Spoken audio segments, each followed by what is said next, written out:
Welcome to the Pulse on Human Design. Today I have back with me Andrea Slate. And just as a reminder, Andrea is an online business manager who's here to talk to us about hiring a VA. We've done two parts in the series, so if you haven't yet listened to those, maybe go back and have a listen to parts 1 and 2.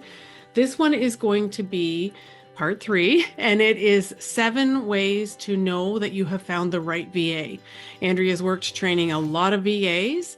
She works overseas people's businesses, one of them being mine, and she has seen me make a lot of mistakes in the VA hiring space as well. And at bodygraph.com, we know that it's really important that you have the right support in your business, which is why we're introducing our very own VA support program. So if you want to check that out, I'm going to put the link for you in the show notes. But other than that, happy to have you here, Andrea. Thanks for joining me. Thank you so much for having me back. So let's start because it's human design, astrology type thing. Let's start with your human design. Just a reminder of your human design for people. Absolutely. I am a 2/4 sacral manifesting generator with all individual circuitry. All right. So you have been down this road with VAs, good VAs, bad VAs, good people in charge of hiring VAs, bad people in charge of VAs. You've seen it all happen in business. And can you walk us through the first thing that would tell us, one of the tips that you have for us that would tell us that we have found the right VA? Yeah, absolutely. I'm going to start with that their attitude and persona matter and needs to be a match for you. So there could be skills that line up and all the positive things in the world, but if you guys aren't really clicking in the beginning, you're not going to start clicking. Hmm. So don't try and force it. I mean, one of the examples I love is if you're like, I'm a silly goose, okay? If you're a silly goose about things, you're not going to hire someone who's like very black and white, complete deadpan, like it just isn't going to line up. So make sure that you're finding like the overall attitude and persona that vibes really well with you. I like that. And it adds another layer. So, as you know, in my business, I always have people run their human design chart. And there are certain things that I've learned in my own business that don't really jive really well because as I go through life as a manifesting generator, there are certain profiles that may not match with that. We've just had to learn the hard way there. Well, as you say that, I'm just going to add that I think, I mean, in this community, especially being human design informed is going to be so beautiful for you when you're hiring because that pers attitude and persona match is kind of a simpler way of saying like you want certain designs in elements in your design to line up. And you, like you just said, there's certain elements that you might think it's a hard pass for me and it's nothing personal. You just start to know what really works for you and what doesn't, and trust that. Like you're the boss of you and your business, so trust that. Hmm. And with our human design slash astrology knowledge in this Mm. community, you know your strengths Yeah. and you know where what things are going to trip you up. So you know what to watch for in someone. So skill number two or tell Tip. number two, Tip number tip two. number two. Yeah. I'm going to say that soft skills really matter here. And so soft skills going to be something that's not necessarily like business or task dependent, but they're things that you're going to want to identify are important to you. Things like, are they adaptable? I think find that's Mm. really important in the online space. Are they communicative or do they have strong communication? So start to tune in and see what matters to you as a soft skill. What do you try and put out into the world in a soft skill? And probably that's what you're looking for as well, because those are harder skills to teach. Really, if someone's open to learning, you can teach a lot of things, but soft skills are a lot harder to teach, and you don't have the time for that. Yeah, that makes sense. If you're growing your business and scaling your business, that's not the time to be. Yes. Yeah. I always found, at the store when I would start people, I remember starting one girl and we had to teach her how to fold clothes into a garbage bag. And she was like 16 or 17. And I remember thinking, I didn't sign up to have another child. Like I taught my kids this when they were 4. It's so, yeah, it's important that they know some things. Yeah, And then I absolutely. know I've heard you talk before about growth mindset. Is that on your list at all for Mhm. someone to be open? You said open to learning. So what does that mean? Yeah, actually, tip number three, I just said like always learning. The growth Mm, mindset goes here. Like you want someone who is committed to their own personal growth. Like soft skills, sure, but within the industry that they're in. mm, Because hmm. you're operating in an online capacity, in an online space, and even if you have all the systems and tools in your business that you love and you're never going to change them, but if you do, Mm, hmm. those are still going to be evolving, right? So you need someone who's going to evolve with them. But someone who is committed to learning and committed to being a VA, like sticking in this industry and it's their full-time gig, you want to make sure that they're going to grow with the industry because tools and apps and systems, they're always changing, which means that like if you aren't continually learning, you're actually falling behind. There's no such thing as staying in the same spot. Yeah, definitely that could be Yeah. said for all of life. But I'm True. thinking of the number of times that you might say you have an email system that you absolutely love, but then as you Yeah. scale your business, it doesn't necessarily fit anymore. I know right now in my mastermind, there's a mass exodus from Kajabi. And I'm like, oh boy, they have to have the right person who's willing to learn another system or who Yeah. already knows another system. It's funny you say that. I'm hoping someone will leave Kajabi as well. Oh, there you go, one of your clients. Yeah. But it's Yeah. it's such a great example where they've been kind of like top dog for a while. Mm, But these other apps or systems that started in one area and got really good in one area had now have the time to expand out into other areas and they offer, and this will happen across any sort of platform, right? But they can offer yeah, just maybe sweeter deals or more beautiful onboarding support and things like that because they've taken the time to scale up. So mm. that's always going to happen. So you want someone who's willing to learn the new systems and to watch to tell you that. This Oh, isn't that's a good Kajabi point. specific, but I also think in growth, like you want someone who's mindful and kind of keeping a pulse on the industry because when there's new apps or systems, or when a system that does something really well, like one thing really well, is going to add a second branch to their business, you can really trust that they're going to take the care and effort. Mhm. Then you want to be up on that because when you can get in the beginning, all the time you get red carpet treatment, and that can change the time that you have to put into your own business, which, pays you back. So, Yeah. Well, look at our Bodygraph people who are in mhm. early in the game. It's still Mhm. early in the game, and people Yeah. rave about our onboarding support. Victoria is their favorite person on the planet Mhm. because she actually walks them through. And now with this new VA support, it's just going to be knocked out of the park. Yeah. But back to what you were saying, I like it too when a VA or a support staff person in my business will tell me what I'm missing. So, my podcast Oh, editor for my own podcast, he was really on a bandwagon about one of the things that he wanted to do in my business. And I was like, I don't really, I know it's important, but it's not really that important. And he's like, okay, look, I'm going to sell you on why it's important. And he mhm. sold me on it's like, okay, thank you for doing that. I love when people say to me, there's a blind spot here that you're missing. And I think that Oh, if they didn't have that growth mindset, that willingness to learn, they maybe wouldn't know those things to be able to help me steer my business and my goals. that's such a like a relevant example. I love that. Hmm. So we are, I think, at tip number five, Four. four. Whoa. Four. An overlap in communication styles. So in soft skills, I mentioned communication. This is a bit different though. You want to know that the way that you communicate is the way that they can receive communication and Mm, communicate back to you. Because like you cannot be on polar opposite styles of communication and expect there to be symmetry and ease in your business. It just doesn't work that way. And it's okay that we're different, but in this area, you need to find someone who's actually more similar. hmm. That's could be said of all relationships that that's where Oh, the breakdown is going to happen is yeah. in communication, right? What's that famous? I don't know. I won't get the pop culture reference right, but it's like what we have here is a failure to communicate. Yeah. You Yeah, don't and want that's that. no.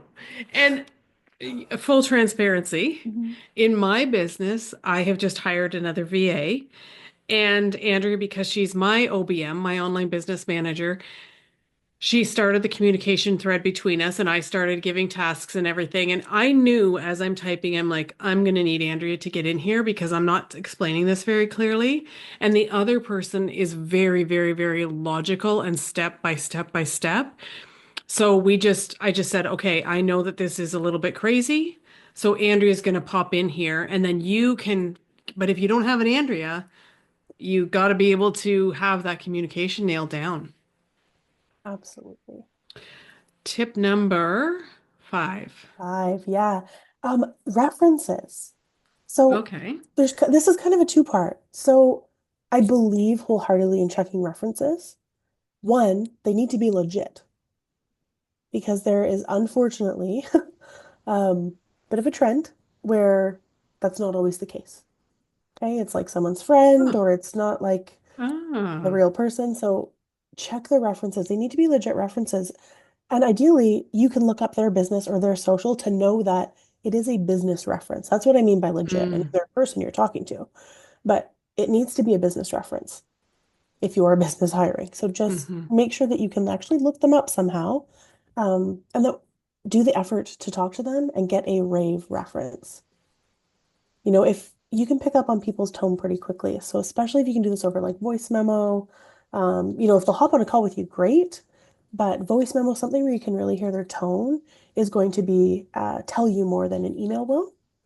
But you want a raving reference because someone who kind of skedaddles their way around a question hmm um, is trying to, say something without saying it. hmm And I get it. We want to be polite, but you're not calling a reference for a polite answer, right? Like you want the truth and you hmm want their honest review. So are they legit? Are they running a business and they can give a business reference? And are they willing to give a rave review? hmm Because if there's not, then there's something there that wasn't clicking. And I will add that, with the communication example, maybe it was just a communication. They didn't communicate the same way. So maybe their work was awesome, but their communication style was very different. And that's why it didn't work out. So you need to know those things so that if you have the same style of communication as that person, you're not going to waste your time hiring them hmm because that business owner had the same issue. But if you're different, then perfect. You're like, oh, him and I, do communicate the same. That's probably not going to be an issue for me. So take the time to do the reference checks. Mm. I wouldn't have ever thought of that. And I like that you said to check out the business who's referring them on socials because Mhm. that will show, especially if you know that the person was in charge of their socials or was like, what was the person doing in their business Mhm. and what does their business look like? That's a good tip. Absolutely. Because there's incredible support anywhere. You have to dig for it. hmm Um, but for me, like one of the ideal scenarios is that someone is available because they've like outworked themselves of a job with someone, Yeah. right? Like if they were hired for funnels, they've done all the tidy up, they've built these beautiful funnels, and now the business owner can either clone them or have like another VA they already have in their business do them, maybe someone more junior, and this funnels expert moves on, right? Or the VA person like was hired for a 3-month project, it's done, and now they have capacity and they did a great job. It's turnover can be an issue too, right? So just hmm knowing what it is that they did and that they did it so well, they got to move on. And that'll be good about the bodygraph.com VAs as well because they are being hired for a specific thing. You don't Yeah. need them for the rest of your life. You want them for this particular report that you're doing or this particular new website you might be building on the Bodygraph system, but you didn't hear that from me, and all of the things Bodygraph. So they should be really working themselves out of a job on your Yeah. projects. Yeah, absolutely. For any aspiring VAs or people who are already VAs and jumping into the bodygraph.com VA program, that is something that I always talk about with my clients. This is like a bonus tip. Um, but go into it with the intent to work yourself out of a job. You'll always have clients. Mm-hmm. Yeah. Yeah. Okay, what's next? Tip 6 is that they do what they say they're going to do. So Hallelujah, sweet Jesus. I knew you would love this one. Oh my Pay God. attention to that in the interviewing process. If you're doing like it's not always this way, but if there's a proposal exchange, do they send it to you and they say they're going to? Do they include what they say they're going to include? Do they follow up with you when they say they're going to follow up with you? If you said, "Hey, I'm interviewing a few candidates. I'm going to follow up with you in a week," and they follow up with you at a week mark, like that's a Mm-hmm. great thing because Mm-hmm. they're keeping track of their tasks, their time management, right? Things like that.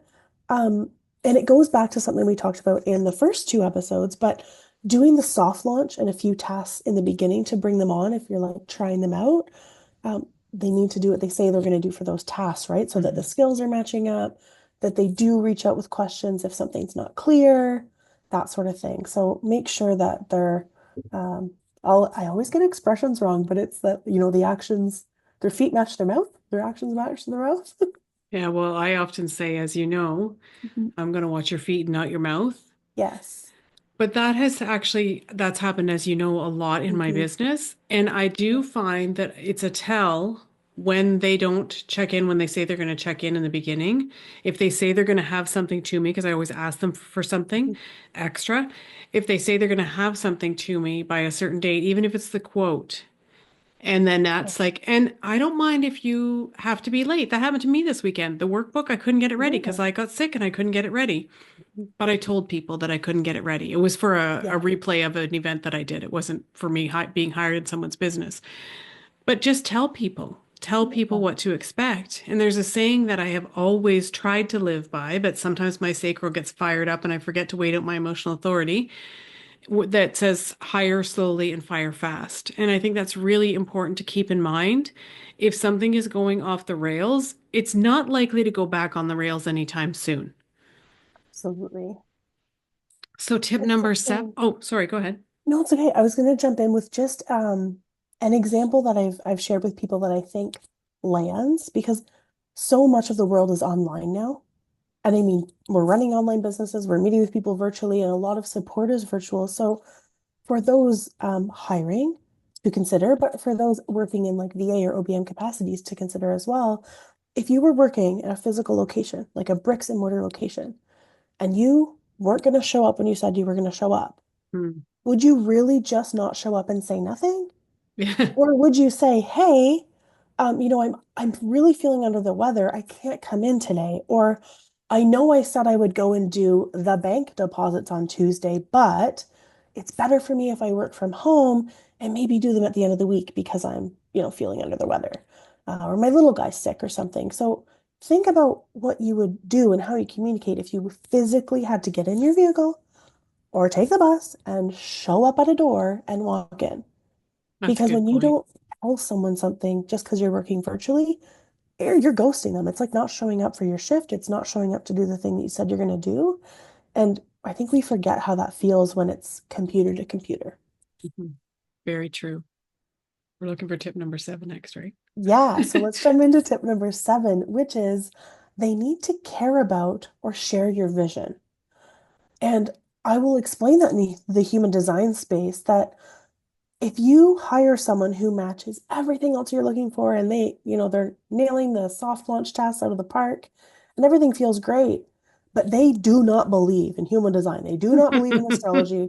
They think you're hocus pocus. Like, how do you think That that doesn't energy happen. plays out in your business? Right? Like, or I mean, this isn't your community per se, but if you're running like an online homemade dog treat business and the person you hired hates animals. Like, Hmm. how does that energy show up in your business? So, no, they don't need to have the same knowledge that you have. Like, you're the expert in your own business and in what you're offering, but they need to care about what you're doing and at least share the vision that you have, be willing to jump on board to help steer the ship. Because otherwise, like, you're going against the current and you do not need to do that in your business. Hmm. Yeah, there's enough of that for you to have to go through without having your Yeah. VA be one of them. I love it when I hire a VA and they get so zhuzhed up about human design that they start listening to more episodes and looking at more blogs of mine and stuff like that. And I think, oh my God, this is so cool. Now I know I have the right person because they really are bought in on this. Yeah, absolutely. And whatever you do in your business and your life, that matters, right? The energy is Mhm. very different when Yes. someone's on board and when they're not. So Yeah. make sure they're on board with you. Yeah. So thank you for being here. I appreciate you and for reminding me as well of even some of the things that I forget sometimes in my own business. Now we have part 4 coming up. Do you know what the topic is for that one that you've prepared?